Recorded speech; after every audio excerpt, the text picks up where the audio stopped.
Seryosong accusation yon.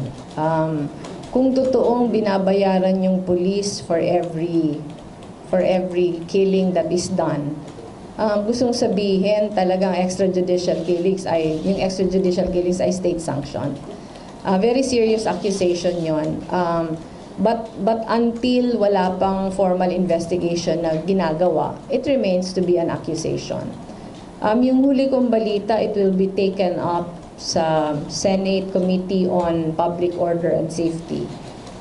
Sana maging parang yung masusi yung investigasyon na gagawin. Kasi mahalaga na we get to the bottom of this. Kasi tingin ko pag hindi natin na resolve yung issue na to, baka magtuloy-tuloy.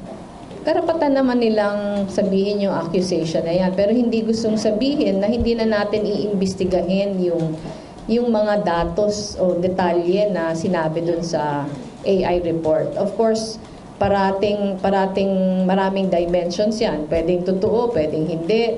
Yung sabi ng iba, hearsay lang. Pero hanggang kasing hindi natin iniimbestigahan, hindi din natin malalaman. Pero sana kasi pag ikaw ay Department of Justice, ikaw yung mag-iimbestiga. Ikaw yung may prosecutorial power. Wala muna sana judgments until hindi mo pa napapag-aralan.